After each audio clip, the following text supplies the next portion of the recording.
I got 5 eliminations just now.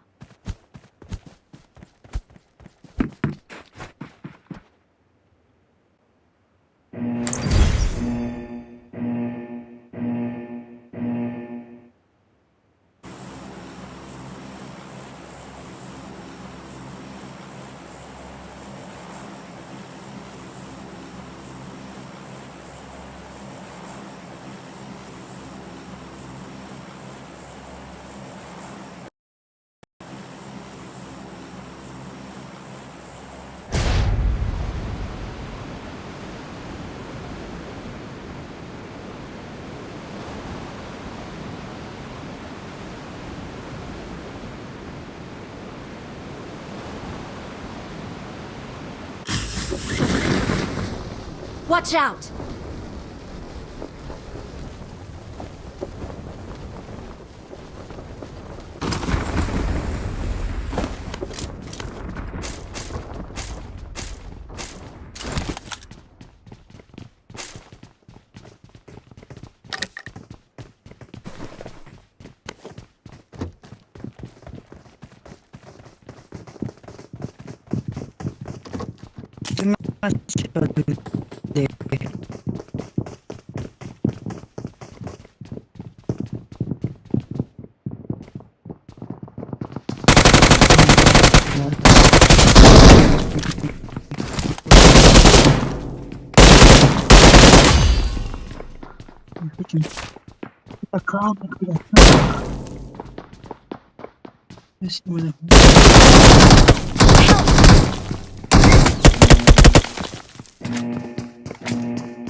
Help!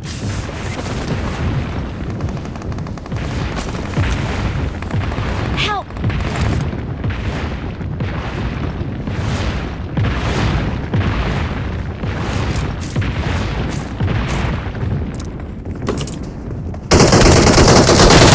Help!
Hello hello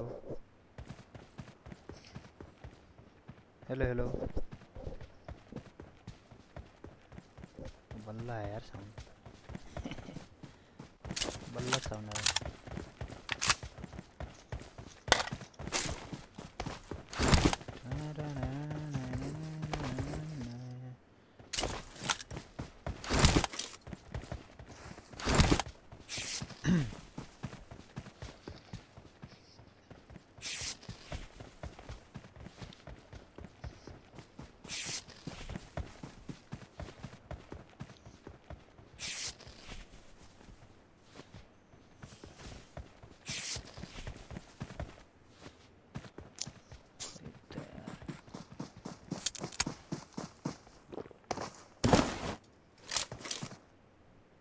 Watch out!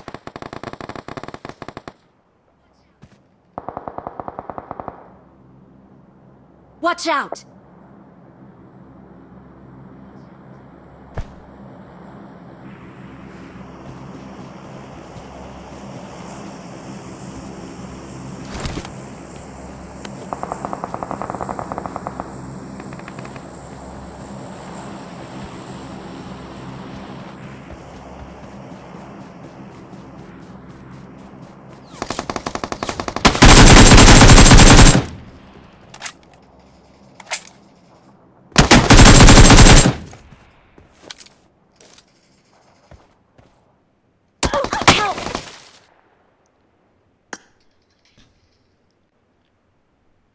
Don't give up. Your teammates can still recall you.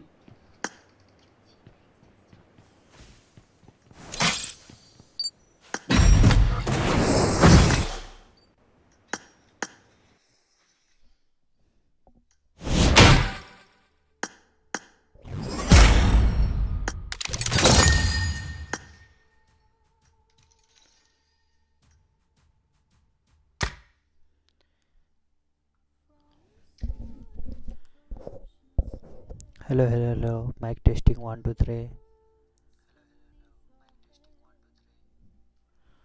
1, 2, 3, 4, 5, 6, 7, 8.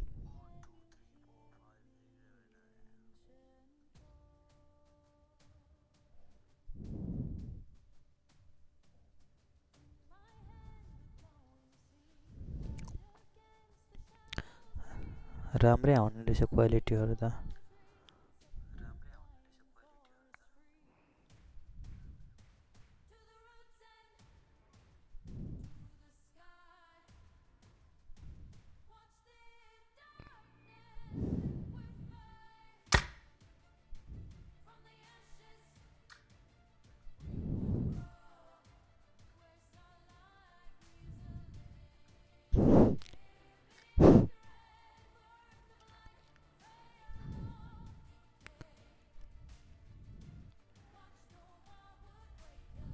टिडिएम खेल्दा कस्तो आउँछ आवाज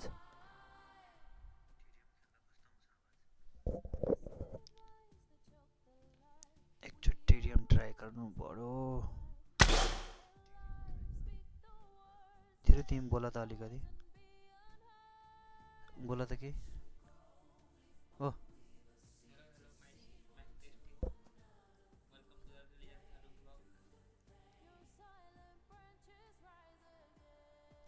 बाहिर capture नगर्ने रहेछ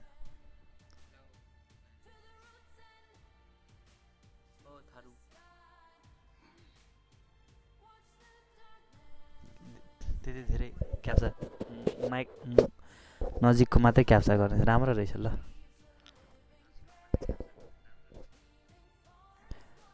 नोइज क्यान्सलेसन रहेछ नि त भाइ राजा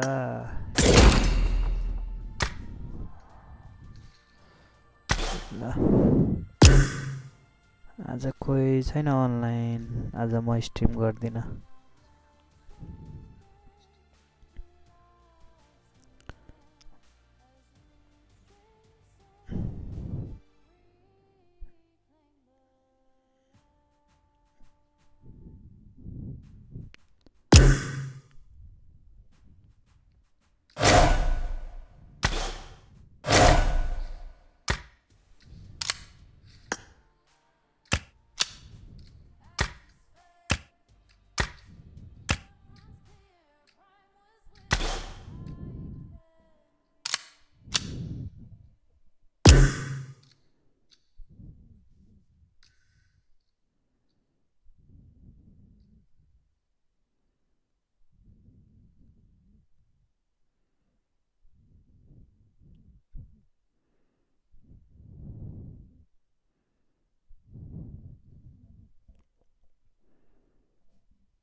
झांसे में आके किसी के मत लाना अपनी कमाई पे कोई आंच। योगीपीडिया के डबल सेंचुरी में बचे हैं सिर्फ एपिसोड 5। समझ गए? अब बढ़ते हैं न्यूज के तरफ। वेल हेलो, मेरा नाम है योगी और हमारी मुलाकात बार बार होगी। भाई लास्ट वीक आए बहुत सारे टीजर ट्रेलर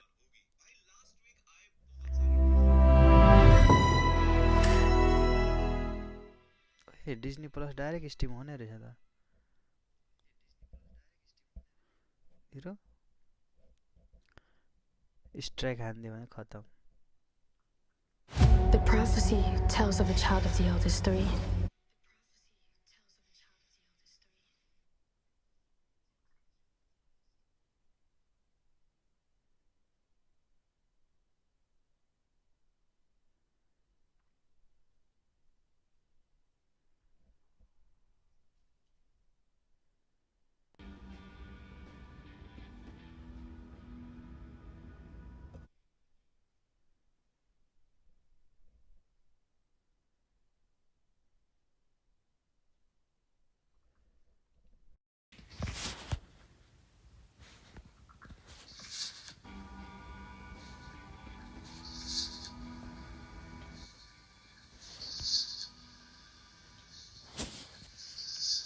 अहिले ब्याकग्राउन्ड नोइज धेरै आइरहेछ है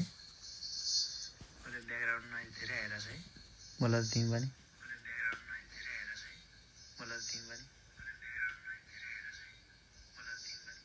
बोला बोला बोला बोला ओ आयो माइक निकालेछ नि त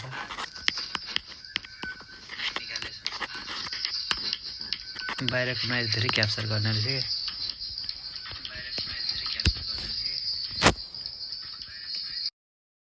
अब घट्दैन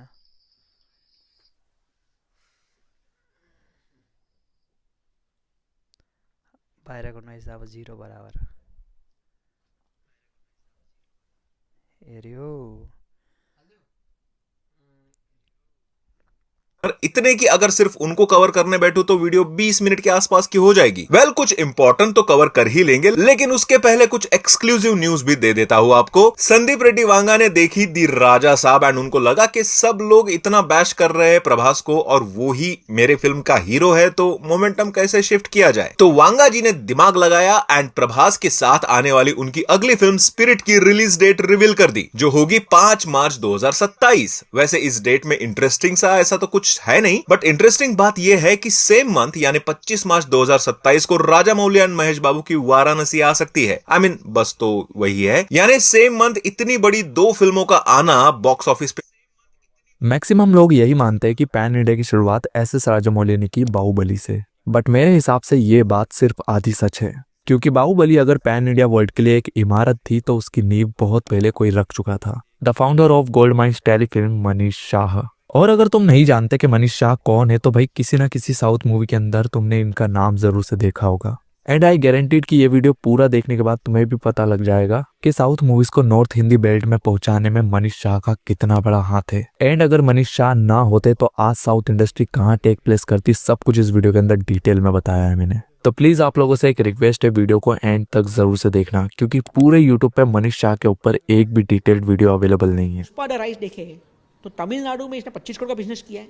आज तक कोई हिंदी पिक्चर ने तमिलनाडु में 25 करोड़ का बिजनेस नहीं किया है। जब तक ये लैंग्वेज बैरियर को ब्रेक नहीं करेंगे, हम वो साउथ के number actually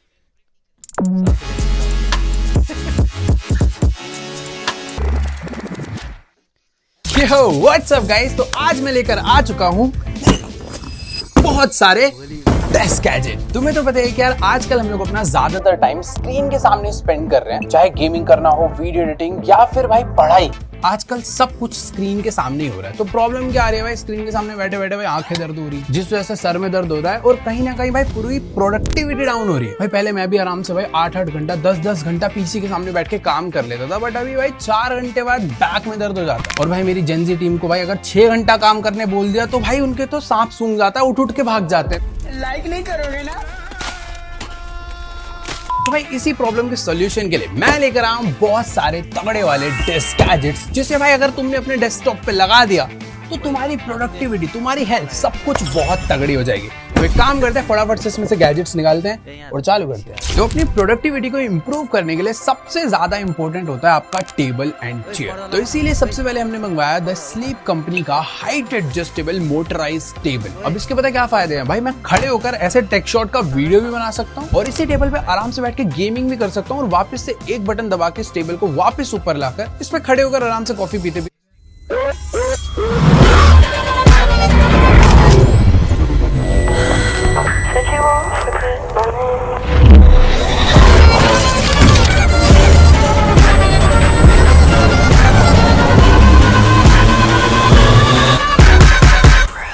This is iPhone 18 Pro. And other than the brand new iPhone Fold, this is the only other iPhone coming this year in September. It's also technically the cheaper option this year in September.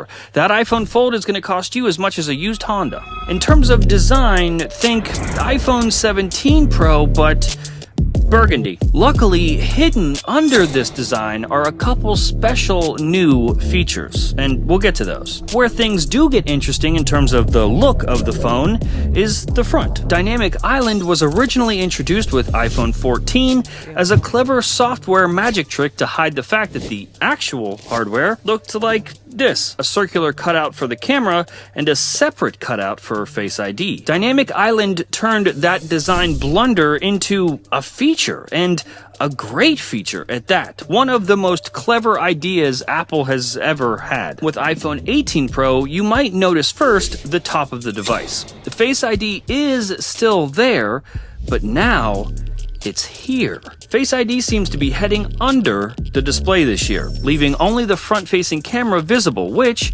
will be moved over here to the left. Okay, so then what about Dynamic Island? Well, at this stage, obviously, Dynamic Island is too integral to the actual software experience itself. It's one of those things that helps make iPhone feel like the iPhone. So that is staying, but it's also moving. Overall, smaller because it doesn't have the Face ID array to compete with, but functionally, effectively, it's the same. This slight change to the actual physical design of the phone reminds me a lot of the jump from iPhone 13 Pro to 14 Pro. The only way you and your friends will know you have the new one is the front. There is another way that you'll be able to tell which iPhones are new this year: color. Apple is testing 3 new colorways for iPhone 18 Pro.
Get sorted with EE's New Year's sale and save £912 on the Google Pixel 10 Pro XL with Gemini. Stand on any street corner in London today, and you'll hear a dozen languages in as many minutes.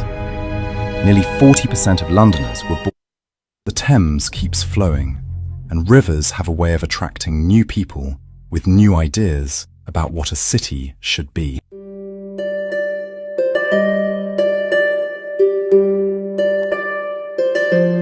The Saxons who settle in Britain after the Romans leave don't particularly like cities. They're farmers, village people.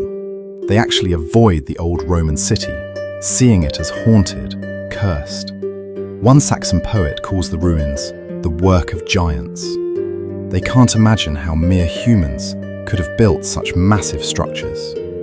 Instead, around the 670s, they build a new settlement about a mile west of the Roman walls.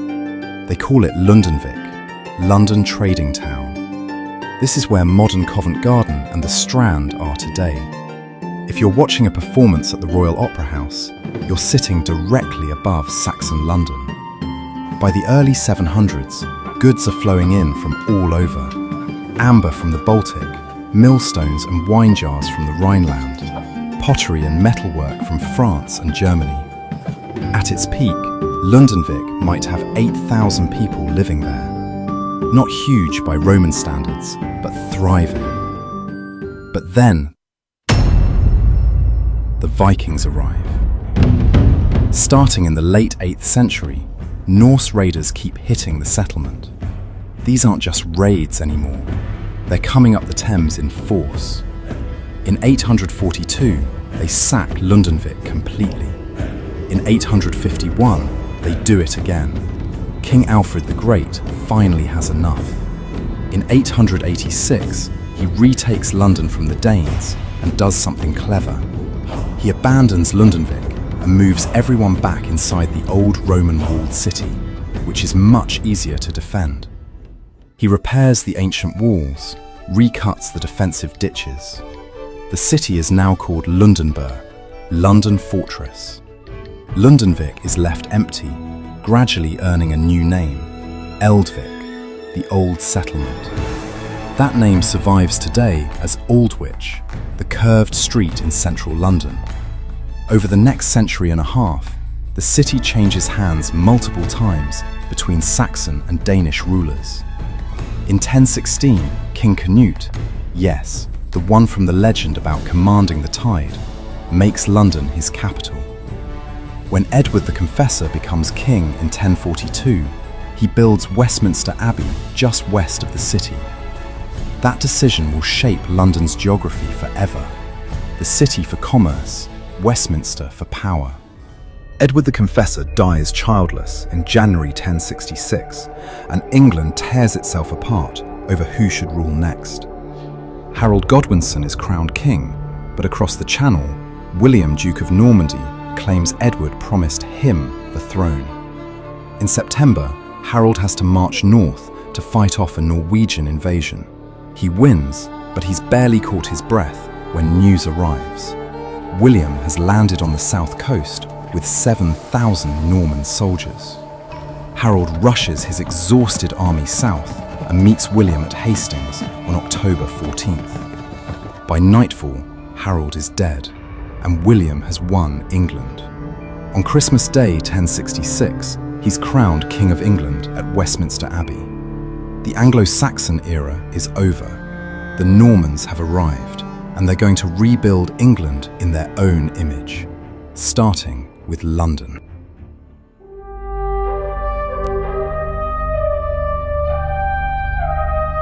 William doesn't entirely trust London's population. They supported Harold after all. So he builds not one, but 3 fortresses to keep them in line. The biggest becomes the Tower of London, which starts as a symbol of oppression and will remain a symbol of royal power for the next 1,000 years. The White Tower, its central keep, is a statement in stone. 90 feet high, walls 12 feet thick in places. It dominates the skyline, a constant reminder of who's in charge now. Medieval London is cramped, chaotic, and increasingly wealthy. By 1100, maybe 15,000 people live here. The city's merchants form guilds that control trades. Goldsmiths, fishmongers, drapers, mercers. These guilds become so powerful that the king has to negotiate with them. In 1215, when the barons force King John to sign the Magna Carta, London's support is crucial. On Booking.com, it's easy to go from home to holiday home. Book with fuss-free flexible cancellation on Booking.com. Booking.yeah.